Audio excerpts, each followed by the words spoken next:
My mother Elaine passed away on a cold March afternoon that no one was prepared for. The heart attack came suddenly, cutting everything off, as if someone had just slammed the final door between us. I was 34 then, living with my husband in the suburbs of Seattle.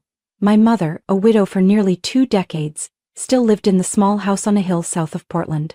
The place where she once taught me how to cook stew with a silver spoon, and where she once looked me in the eye and said, "Ivy, don't love someone who can't keep their promises." I didn't listen. We were no longer as close as before. Every time we talked on the phone, she gently asked about my health and work, but never once mentioned my husband Derek. Not because she forgot, but because she had seen something I deliberately ignored. When we first started dating, Derek knew how to win my mother over. He helped carry her bags, invited her to fancy restaurants I had never dared to enter. But everything changed quickly after the wedding. Whenever my mother called to check in, Derek always made excuses to avoid her, or frowned if I said I wanted to visit. I used to think my mother was too strict. She never openly criticized, but whenever I mentioned Derek's plans, like opening a cafe, investing in NFTs, or changing to a luxury car, she would just sip her tea, look out the window, then sigh softly. I hated that silence. It wasn't loud, but it kept me awake at night. Then she died. When I received the call from the doctor at St. Helens Hospital, I just stood, frozen in the office hallway. The morning news was still playing on the lobby TV, talking about hailstorms, but to me the whole world had frozen. Derek acted very considerate. He hugged me at the funeral, laid the white bouquet on my mother's grave, and whispered into my ear, "You still have me." I wasn't clear-headed enough to think of anything else. For the next 2 weeks, he was almost a different person, making tea every morning, picking me up from work, cleaning the house, things I hadn't seen him do in 3 years. I started to believe maybe he was grieving too, and that tragedy could change a person. Until the day I got a call from my mother's lawyer's office. "Miss Ivy, this is Mr. Walsh, your mother's legal representative. I need to meet with you in person about some documents in the estate file." I was at his office the next morning.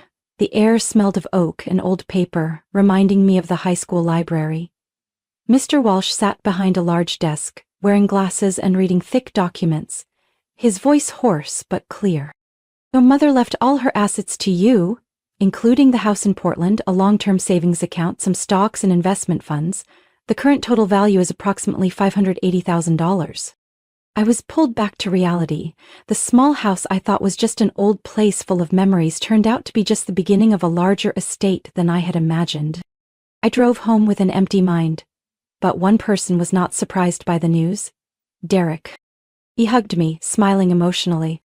"Your mother knew you deserved it. She thought about you until the very end." I was half touched, half suspicious, but couldn't yet name what made me uneasy.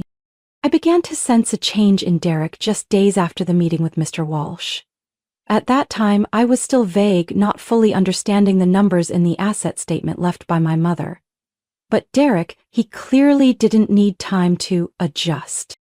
"I think it's time to consider a new car," he said while cleaning the living room window frame that I had never seen him touch before. "That old Subaru doesn't suit someone with nearly $600,000 in assets." I turned to him, trying to smile. "The car still runs fine. I don't think I need a new one." "But you deserve better," he said, stepping closer and hugging me from behind. "A Mercedes, for example? That's the kind of car a woman like you should drive. Your mother would agree." I stood still, my heart twitching. There was something in the way he emphasized deserve that made me uncomfortable. It was no longer the familiar pampering I knew, but felt like a subtle and calculated invitation. Then by the weekend, he printed out a bunch of real estate marketing emails. "Ivy, look at this. There's a house in West Bellevue with a private pool and Italian-style kitchen. You'll love it." I flipped through the pages one by one, staring at the 7-digit numbers under the photos as if they belonged to someone else, not me. "I don't want to move," I said quietly. "Mom just passed away. I'm not ready for something so big." Derek nodded, pretending to understand. But the next day he brought home a flyer from the golf club. "They have a special membership offer," I asked. "If you pay for a year up front, you save almost $2,000. "I don't play golf, and him? He used to say he hated wearing khakis and fake smiling in front of bosses, but now he carefully folded the flyer as if holding a ticket to a completely different world. "Why do you keep thinking about spending money?" I asked. My voice wasn't loud, but enough to stop him halfway. "Mom left you the assets. You're still grieving and you need time." Derek's gaze was fixed on me, his lips pressed tightly together. "I just want us to enjoy life. Don't make me feel like an outsider in this." I turned away.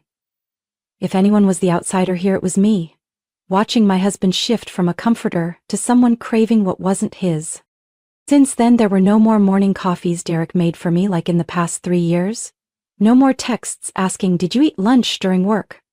He started sleeping in his office, saying he didn't want to disturb me when I had trouble sleeping. But I knew the real reason. It wasn't care. It was a deliberate withdrawal. At night, he sat in front of his laptop, typing quickly and shutting it down the moment I entered. One night, I woke up to the sound of the keyboard clicking. I stepped out of the room and caught him opening 3 browser tabs, 2 about divorce property laws in Washington state, and 1 for a law firm website. I stayed rooted in the shadows. My heart didn't race. It only felt heavy, like someone placed a large stone on my chest, and I knew I was about to sink to the bottom. The next morning, I tried to pay attention. He didn't look me in the eyes when we had breakfast. The familiar question, "Is it good?" was now just the sound of a spoon tapping against the porcelain bowl. Every word he spoke, if any, revolved around spending, plans, and the opportunities he thought we were missing. I told this to Grace, my best friend, on a drizzly afternoon while we sat in the car waiting at a green light. She wasn't surprised. "Ivy," she said slowly, "I know you don't want to believe this, but Derek isn't grieving your mom.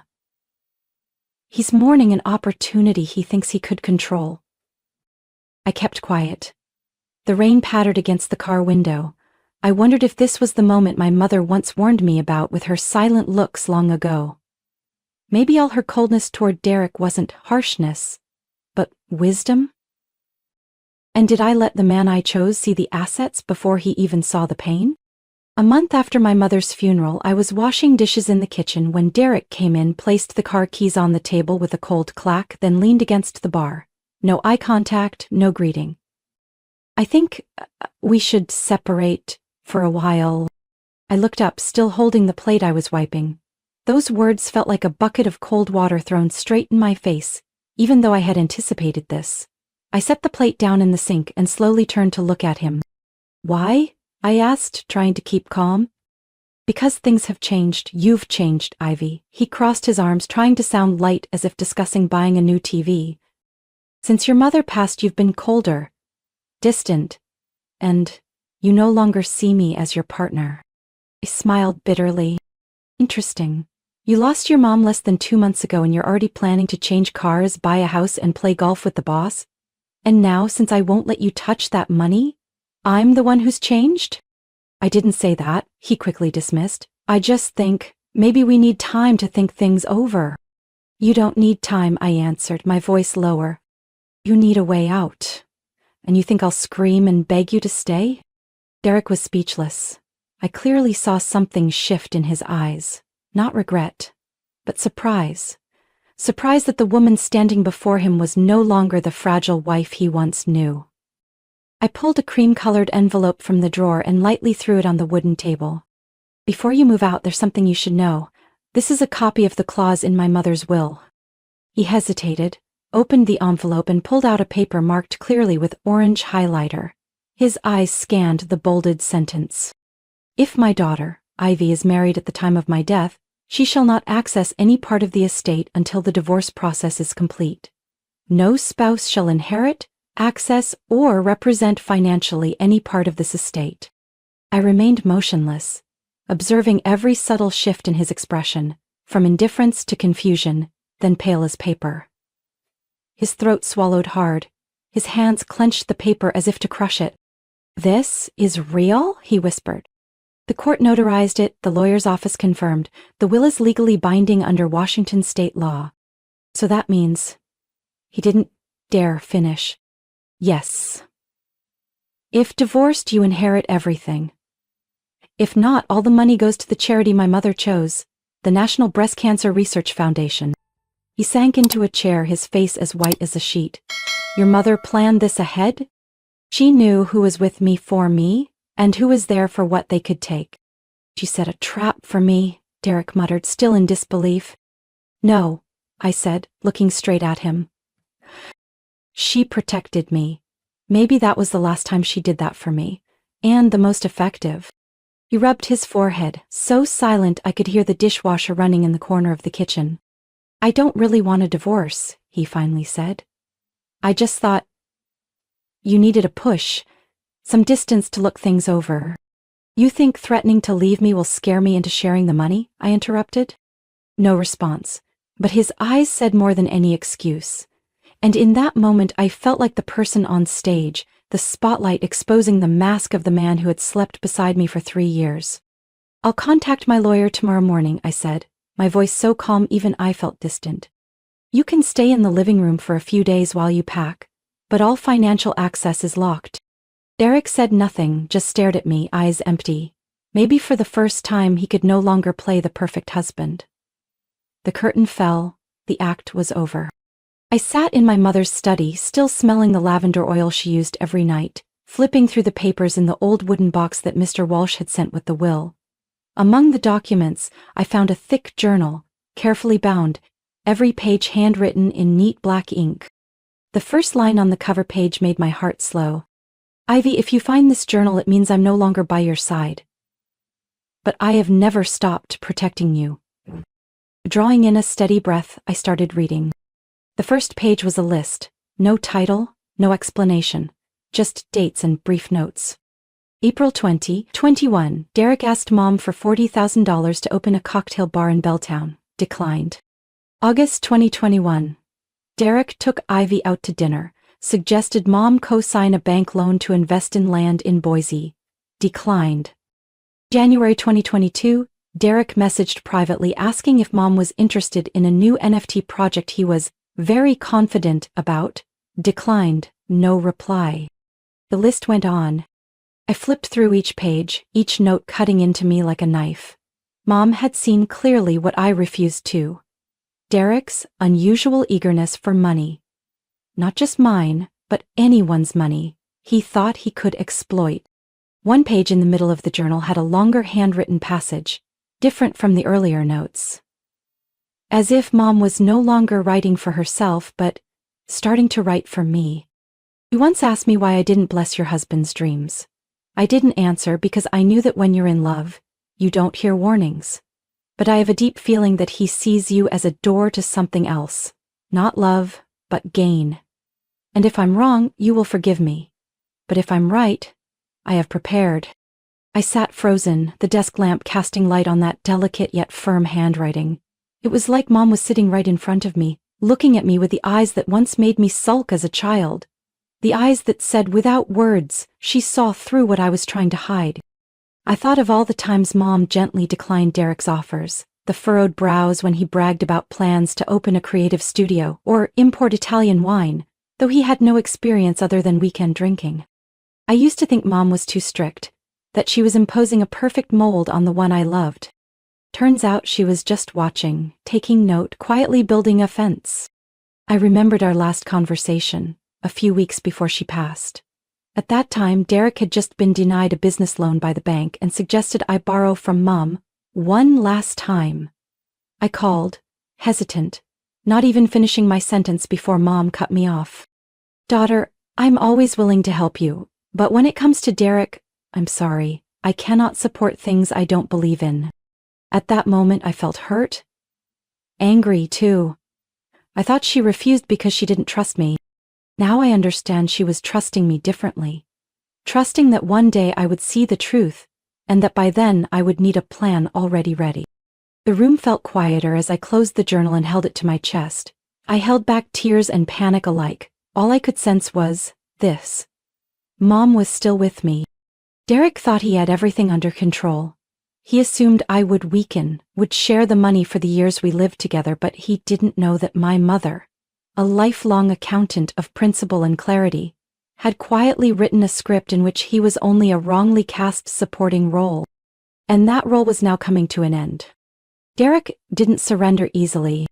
2 days after I gave him the copy of the will's clause, I received an email from the real estate lawyer's office, the same who helped us sign the apartment lease 3 years ago. They said Derek had come by, requesting a review of personal property rights in marriage, claiming he had indirect contributions to my financial stability. I stayed silent, but my own lawyer, Linda Marsh, a New York-born woman with a sharp demeanor and a memory like a tape recorder, just shrugged after reading the email. "No legal value," she said firmly. "Your mother's will is an independent agreement, conditionally binding, built on Washington state's personal property law. No one can touch that money if you remain legally married."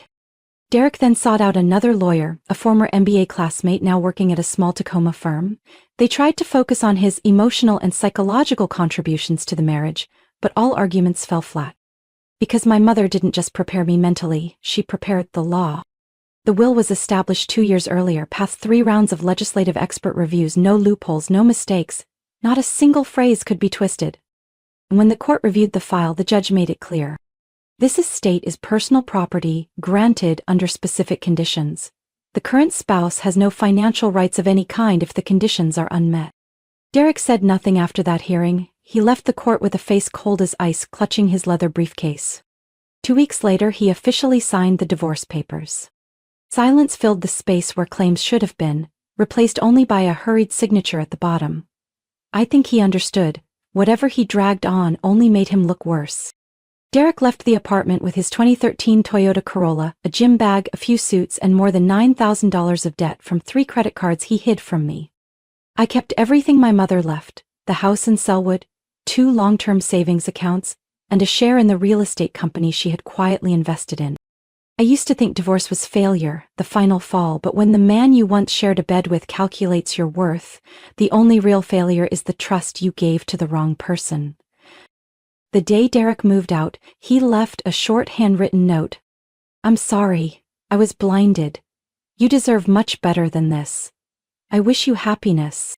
I folded the paper, without replying. And then, silence. No texts, no drunken midnight calls, no pleas to come back, maybe because he knew there was nothing left to hold on to. As for me, I don't need to look back. My mother saw what I dared not face. She built a gate, put the key in my hand, then quietly stepped back. Derek thought he could walk through that door with a smile and a few "for you" lines. But my mother, the quietest woman in those heated dinners, left a legacy not just of money but of deep protection for the daughter she knew one day would need it. I submitted my resignation on a Monday morning, right after the divorce was finalized by the court. The office was completely silent when I walked in to turn in my notice, but I didn't feel regret. 10 years working in marketing for a tech company with endless deadlines, virtual meetings at 6 a.m., and a manager only caring about growth metrics had drained me in ways I didn't realize until everything in my life collapsed and had to be rebuilt from scratch. For the first time in a long while, I had no packed meeting schedule, no overwhelming emails, no need to keep a bright face during presentations I didn't believe in. I walked out of the office building on my own 2 feet. Not because I was forced out, but because I chose it. I started taking on small branding consulting projects, only working with people I trusted and found valuable. Less income but more freedom. I worked from my mother's kitchen, where I put back the long wooden table she once used to cook pumpkin soup every early fall. That house I'd renovated a little, no major changes, just repainting the walls, replacing curtains, and adding a reading chair by the window. Every afternoon, I'd sit there with a new novel and a cup of chamomile tea. Mom used to say, "Irmy, no pain is too deep to be softened by the afternoon sun and a good book." Now I understand she wasn't just talking about books. I also started replanting the backyard garden, the one Mom tended every morning, rain or shine.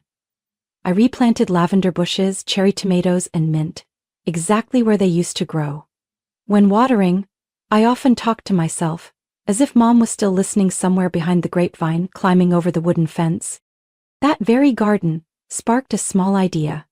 I posted a few photos on social media of outdoor reading sessions under the apple tree, with homemade cookies and some classic novels.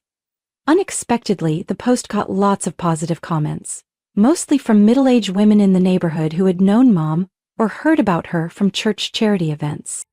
And so the Saturday book club was born. 6 women at first, now 12, gathered weekly at my house. We read all kinds of books, from Agatha Christie's detective novels to nonfiction on life skills, and of course, never without Mom's walnut waffle recipe. But the thing that changed me most deeply wasn't the new work or the book club. It was the trip to Italy. The dream I'd put on hold because Derek always said it was too extravagant for just 2 weeks off. I flew to Florence in late April, carrying a blank journal and a light heart. I went alone, no itinerary, no guide, just me, cobblestone alleys, and the soft Italian drifting from street cafes. I spent hours in the Uffizi Gallery, speechless before the birth of Venus. I stood in San Marco Square in Venice and cried when a woman sang opera impromptu. I spent a morning in Tuscany picking olives, then drank espresso with an old farm lady who didn't speak much English but insisted on calling me figlia, daughter. Every moment in Italy was like a tiny stitch mending the broken pieces inside me. No one asked whose wife I had been, what I lost, or how many chances I had missed for happiness. They just saw me, a woman starting over, needing no one's permission. 3 months later, I returned to Selwood. The house was still quiet, the garden still green, and my savings untouched. But one thing was different. I no longer felt afraid. Not afraid of being used, hurt, or trapped in conditional relationships. Some afternoons, I sit in the backyard corner, where Mom once placed a single wooden chair next to the lavender, and just be. No thoughts, no words, no trying to make sense of what happened. I simply exist there, under dappled sunlight filtering through the tree canopy, surrounded by the smell of herbs and the silence I once mistook for loneliness. Now, I call it peace. Once, while watering the tomato bed, I paused because an older woman's gaze lingered at the gate. With a gentle nod, she said, "Elaine's little girl has grown into the strong woman she hoped you'd be." I never caught her name, but those words stayed with me for a long time after. My mother was never loud. She loved with patience, showing it through small acts, like folding towels neatly in the closet, preparing cold medicine for me in winter, or quietly setting terms in her will, leaving no chance for anyone to harm me after she was gone. I used to blame her for silence, for not supporting my emotional choices, for holding suspicious looks instead of speaking outright. But now I understand. She didn't want to control me, she just wanted to protect me in the most careful way a mother could. When alive, Mom often told me, "There are things you won't understand until you have to endure them yourself." I used to dismiss that, thinking it was an old-fashioned saying, not accepting change. But it turned out she was right. I loved the wrong person. I trusted promises wrapped in sweet but empty words. I closed my eyes to small signs, calculating looks, vague questions about money, hugs that no longer felt warm. And then Mom, even though she wasn't here anymore, was the one who woke me up. I'm not sure how many people are as lucky as me to have a mother wise enough to see every trap before her daughter did. But I'm grateful to be one of them. Every decision I made this past year, from quitting a stressful job to the trip to Italy, to recreating the backyard garden, bears her mark. Not because I'm living for Mom, but because I'm living the way she hoped I could, free, strong, and refusing to let anyone define my worth. I used to think divorce was the end. Now I see it as a door opening to a life I never dared to dream. A life no longer about compromise, no longer about proving myself to those undeserving. I still keep the last photo with Mom. She's smiling, not brightly, not posed, but with the smile of someone who knew she did the right thing, even if no one understood it then. That photo is framed on the mantel beside a copy of The Will, like a symbol of quiet love that never fades. Sometimes, I still get brief messages from Derek. No clear apologies, just vague things like, "I just passed by our old spot," or, "Are you okay?" I don't reply. Not out of hate, but because I have nothing left to say. The person I need to talk to, I do every day. In every gardening session, every book club meeting, every time I write in my journal by the window, my mother. Thank you, Mom, I whisper into the deep purple sky whenever dust covers the backyard grapevine. Thank you for loving me the way only now I'm grown enough to understand. Mom didn't remain beside me to lift me from the pit. All she had to do was set the ladder in place, angle it right, and trust I'd be wise enough to climb. And now I stand in a place higher, brighter, and more peaceful. Because of her. What do you think about Ivy's decisions and journey? Leave a comment to share your thoughts. Don't forget to follow the channel so you won't miss the next touching and meaningful stories about life and family.